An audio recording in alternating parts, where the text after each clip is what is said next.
know you got a lot of new faces in that quarterback room. What's been your focus first several practices here with those guys? I think it's, the obvious, getting them to know the offense, not just taking it from what they've learned in the classroom and applying it on the field, how it fits, the flow of practice, how we play the game here, like what our expectation is. Not that we, have the market cornered on it. It's just a different style probably of play that maybe than were the guys that, especially the two that transferred in. And so all the things you would expect from an early spring practice, learn the offense, get comfortable with the way I'm coaching them, and learn and make corrections. And because mistakes are going to be made at every position, and it's just we can't have the same mistakes show up repeatedly. Once you make a mistake, let's get it fixed and go on, and that's kind of how we're going about our business. Is there any different kind of way, like do you coach any different? Because in spring, mistakes are probably a good thing because you can get them fixed. I mean, how is spring different than fall camp? Yeah, there's a balance there of mistakes. You don't, obviously ball security is a premium at the position. You got the ball in your hand every play, and you got to take care of the football. And so those types of mistakes are things that you have a pretty short, amount of patience for. And but understanding that also when you have the ball in your hand, that things are going to happen. The main thing are those things that I can control. Was it a physical mistake, or did my eyes and my read and my progression, or seeing the wrong coverage, did that create the mistake? So, that's. But yeah, to your point about, and generally it's okay to make a mistake as long as you get it corrected, and that's at every position. But obviously, specifically to the quarterbacks, this is an important part of that. Is there anything you can tell us yet about the depth chart at quarterback? We're just rotating a lot of guys and getting a lot of opportunities for 4 guys are getting the bulk of the reps, and Donovan and Kirkland and then John and Luke all have kind of shared an equal load early on here in camp, and I think we're certainly starting to see things on a daily basis from all of them that are positive. But yeah, we're still kind of in that mode of kind of spreading the wealth around a little bit and seeing what they have to offer on a daily basis. We're not in a rush there. Barry, how much do you balance getting installed for the end of spring and player development in the sense of what you want to get accomplished, knowing that, correct me if I'm wrong, but you really kind of start on day one of the fall, right back where you started on install? Yeah, that's right. You kind of start over each fall. And so if you're starting over in 4 months, is it really that critical that you get as much you want installed? I felt like last year was probably important that I got more installed, and this year it's probably going a little bit slower pace because I know the majority of our players, a lot of our players I should say, they've been exposed to a lot of the things that we do from A to Z. So this particular time around we're being a little bit slower, and the way we're going about doing it, I feel quite the urgency to get everything in up front to teach. We got to teach this, we got to teach that, because I think conceptually our guys understand what we're trying to do now. For sure they do. And so yeah, we're kind of going about it a little bit different. But my goal is before the end of spring is up in those 15 days that we probably hit, probably 90 to 95% of the things that we would ever want to do in the fall. I would imagine being in person, hands-on. What have you noticed different about Luke or different about John, or what have you learned about them? Yeah, sure. Obviously it's different than being around them and being them on the field, and you get a better feel for their personalities and how they interact with their players, how they handle success, how they handle failures, and what they see, what they don't see. There's a lot of things I could go on and on about what you learn in a short period of time, but I've liked what I've seen from both of them. I think they both are talented throwers, and can tell that they have been that they've got experience, even though it's not a vast amount. John obviously has the most amount of experience of anybody in our room, and you can tell that. You can tell that this was somebody that played 12 games and started 12 games of major college Division I football, and then Luke also has played in enough games and environments. You can tell that he's been coached and trained as well. So you can those two things show up. Beyond Isaiah, the receiver, as Williams, where are you now? Do you see other guys kind of rising the occasion there as well? Yeah, I sure do. And I think Casey Washington last year at the the end of the season started playing his, I think, best football, and I think he's kind of picked up where he left off there. I think he's proven and continues to prove that he's capable of making plays. He's strong and fast and can high point the ball. Has been really pleased with him. I think Pat is just so consistent in his performance and the attitude that he brings on a daily basis, and so I think there's a great deal of trust with both of those guys. And then And then we're building other guys behind those three. Those are the guys, you know, that have played the most for us on returning, and that shows. And feel really good with where they are in their development and what George is doing with them. But then, you know, as Sean Miller continues to get on the healthy scale, you know, he continues to show really positive things, and really excited to get him back in the fold full go.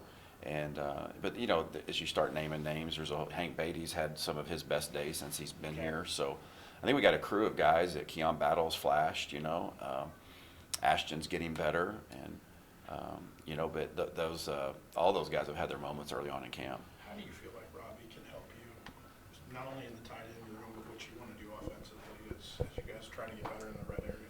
Well, yeah, I mean, I think it takes a village. I mean, it takes a village to run an offense, and it's not a dictatorship. It's a democracy. You know, ultimately, I get one more vote, you know, at the end of the day than most of them, and then Coach B gets one more vote than me, or however that works out, you know. But it's kind of, you know, and I talk about that openly in our room, and I think everybody, whether you're an analyst, a support GA, or, you know, that you've got a voice, that we need you to have a voice. They have responsibilities, and so having a fresh set of eyes from fresh experiences or different experiences is always a way to enrich you, and as long as you allow that to be absorbed, and that's certainly an environment I try to foster. And so, you know, obviously him and Thad both, you know, are coming in with a whole unique perspective of just fresh off their seasons, their experiences of coaches about, you know what, there's constant communication or conversation about these types of things, and like, okay, we're doing it out of this formation, and have you ever done it out of a condensed split before, you know? And Thad's like, oh yeah, we did that last year against,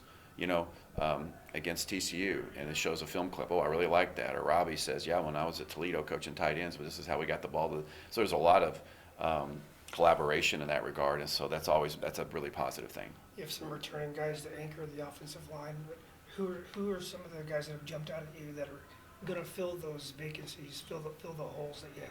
Well, yeah, I mean, you're saying apart from the guys, the obvious, Like you know. Isaiah, Yeah, sure. We know Jalen. those guys are playing good ball, and right now, you know, Kreutz is doing a good job at center, and you know, Josh Geske has had some good days. As you know, I think he's really improved, and you know, I think that's been a really positive thing for us to see from him.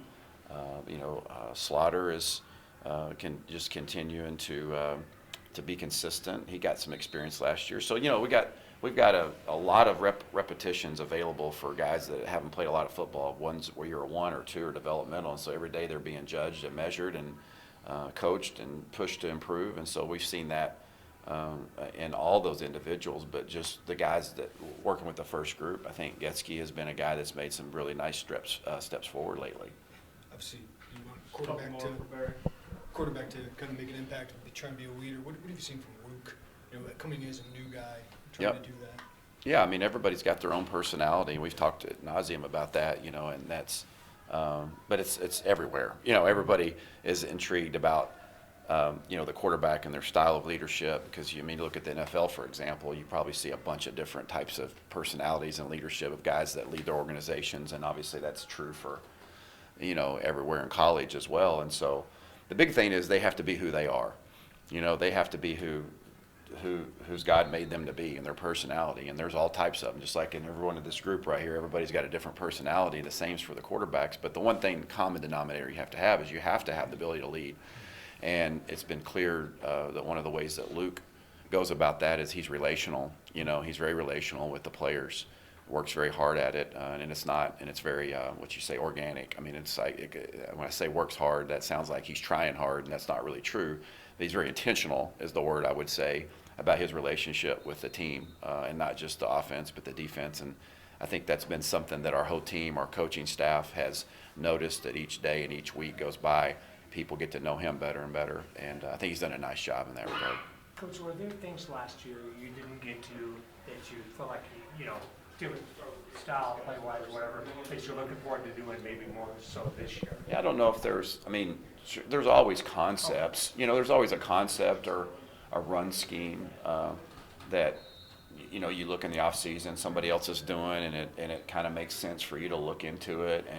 But on the flip side of that, a lot of times some of the things that you go back and you look at, you realize that maybe trying to add things or trying to do too much stuff was some of the root of maybe not executing at the level that you need to be able to execute. So that's always the balance and the struggle, is trying to figure out, do I need to add more, or do I need to subtract some?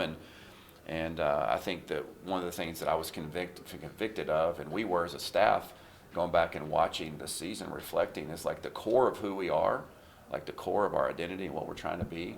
Those are good things. When we stay within our core, good things happen, and we just got to continue to expand that just a little bit. I just want to ask you as a play caller, when you lose a Chase Brown, like what's the impact of that on you? Yeah, I mean, obviously, I mean, you're losing a very talented player, but each year shapes you differently, and I was actually telling the high school coaches, who we've loved having here on the campus for the clinic, is just, when I spent my time as a high school coach, that's one of the things you learned, as a high school coach, is that each year was different. Your talent, your skill set. I mean, I remember one year when I was in high school, it's high school football, but there's some relative comparison there. I mean, we had a kid that broke the state record for the most rushing yards in a season in large class Arkansas. He was phenomenal. And the next year, we weren't near the same, but we looked different. We operated differently offensively. We were still effective, but we operated differently. So I'm excited about embracing that change. Doesn't mean we wanted him to go. It was time for him to go. He went. We'd love to have him back. But okay. Fair to say you have to operate differently? Well, yeah, we might. I mean, I don't think we have to. We're not blowing up the offense. The offense was not built around Chase Brown. The offense was built on Illinois to have a successful Big Ten championship caliber offense. And obviously, we didn't play to that standard all the time, but we played enough in that position, obviously, as a team, to put us in the mix for that. But the offense is built for sustainability, and so now as this season will look different we're good running backs. They may be a different style of runners, but we got good backs, and we got a plethora of them. And if we're healthy, our whole stable and our whole attack will be different than what it was last year. And so I'm looking forward to building our identity on who the players of 23, Illini are. So it'll look different. I can warm up by